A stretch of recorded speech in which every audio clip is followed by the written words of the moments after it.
Aujourd'hui, Storia Mundi vous invite à Erstein, à une vingtaine de kilomètres de Strasbourg, pour découvrir le musée Wörth.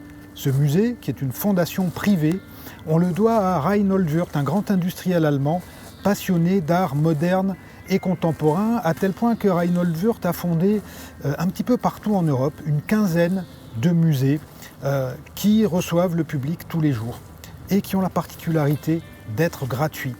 La particularité, deuxième particularité, du musée Wörth d'Erstein est de se trouver à quelques mètres seulement de l'unité de production où travaillent les salariés de Wörth France.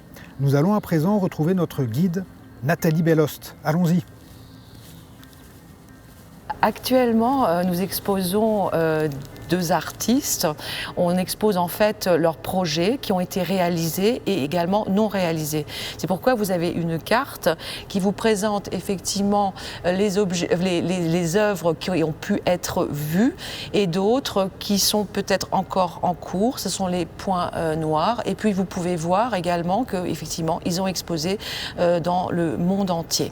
Alors ils ont une particularité, Christo et Jeanne-Claude, parce qu'il y a en fait un processus de création à la base, mais dans ce processus de création, il y a également la négociation.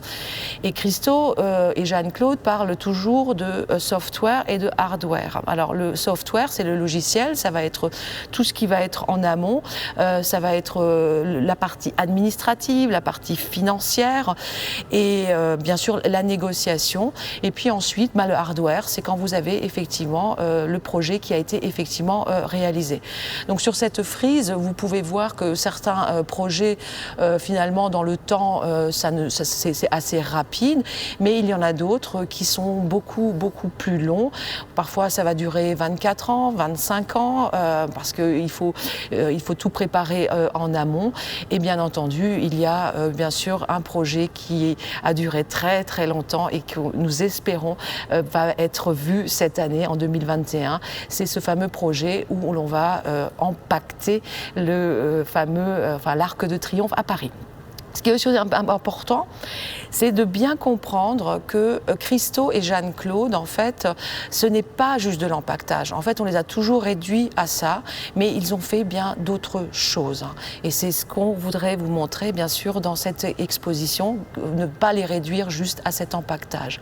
Alors, vous êtes ici au musée Wörth, et j'aimerais quand même vous présenter une photographie qui montre aussi que le collectionneur Reinhold Wörth est un homme qui se lie très souvent d'amitié avec les artistes.